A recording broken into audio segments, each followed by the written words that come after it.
أعوذ بالله من الشيطان الرجيم. بسم الله الرحمن الرحيم. الحمد لله رب العالمين والصلاة والسلام على سید المرسلین اما بعد. ہمارے چوتھے خلیفہ جناب علی بن ابو طالب رضی اللہ تعالی عنہ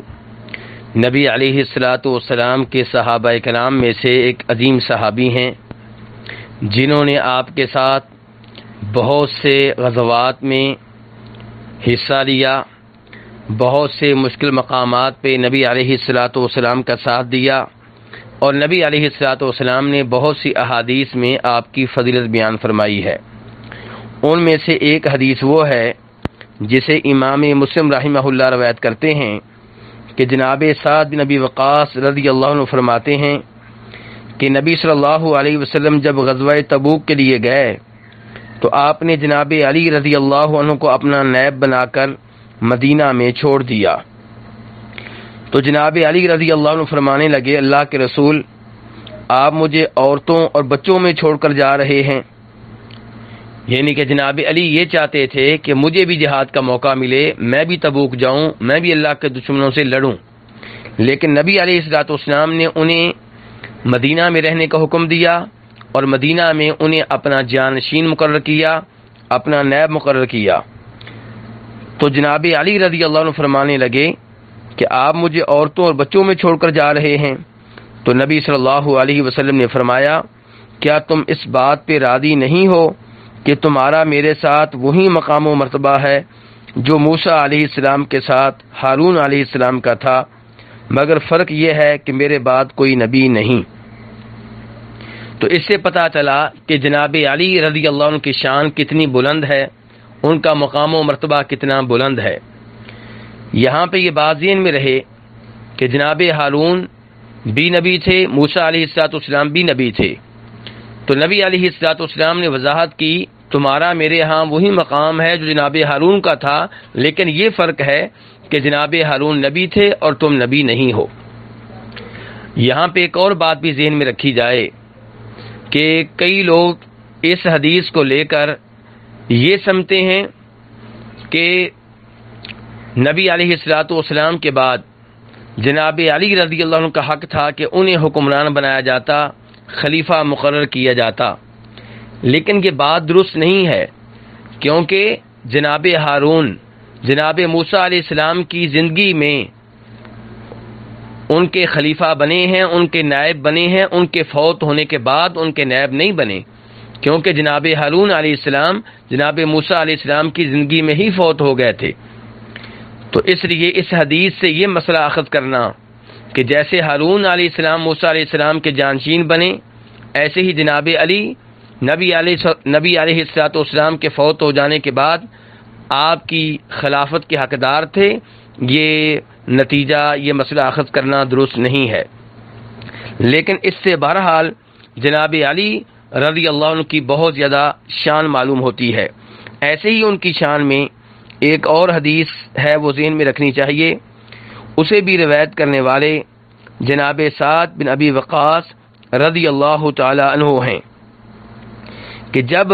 نبی علیہ الصلوۃ والسلام اور صحابہ کرام خیبر کی لڑائی لڑنے کے لیے گئے، یہودیوں کے خلاف جہاد کیا، تب نبی علیہ الصلوۃ والسلام نے فرمایا تھا کہ اب میں جھنڈا اس شخص کو دوں گا جو اللہ اور اس کے رسول علیہ الصلوۃ والسلام سے محبت کرتا ہے اور اللہ اور اس کے رسول بھی اس سے محبت کرتے ہیں۔ چنانچہ نبی علیہ الصلوۃ والسلام نے جب یہ عظیم فضیلت بیان کی تو سبھی صحابہ کرام چاہتے تھے کہ یہ اعزاز ہمیں ملے، کل آپ جھنڈا ہمیں دیں تاکہ ہم وہ بن جائیں جس کے بارے میں نبی علیہ الصلوۃ والسلام فرما رہے ہیں کہ جس کو میں جھنڈا دوں گا وہ اللہ کے رسول سے محبت کرنے والا ہوگا اور اللہ کے رسول کا محبوب بھی ہوگا۔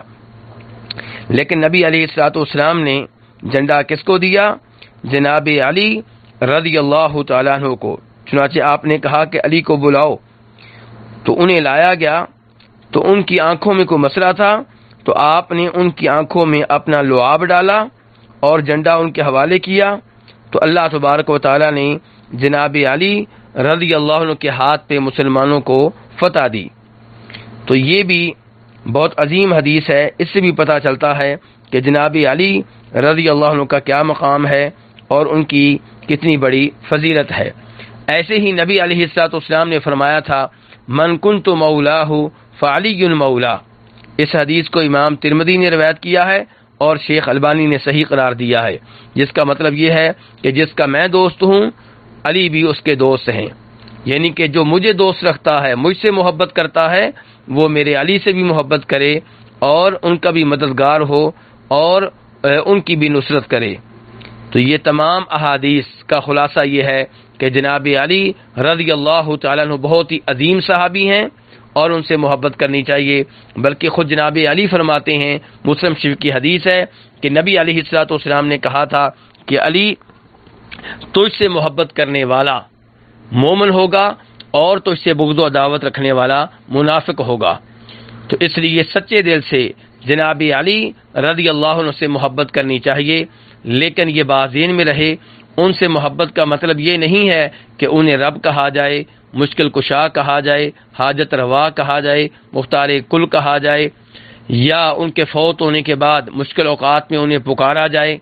یہ سب باتیں شرکیہ باتیں ہیں، ان سے دور رہنا چاہیے، لیکن سچے دل سے جناب علی رضی اللہ عنہ سے محبت کرنی چاہیے۔ محبت کا مطلب شرک و بدعات نہیں ہے، شرک و بدعات سے دور رہ کر ان سے محبت کرنی چاہیے۔ اللہ تبارک و تعالیٰ سے دعا ہے وہ ہمیں سچے دل سے جناب علی سے اور ان کے دو عظیم صاحبزادوں جناب حسن اور حسین سے اور ان کی بیگم نبی علیہ الصلوۃ والسلام کی لخت جگر جناب فاطمہ رضی اللہ عنہ سے محبت کرنے کی توفیق عنایت فرمائے۔ وصلی اللہ تعالی علی نبیہ محمد وآلہ وصحبہ اجمعین۔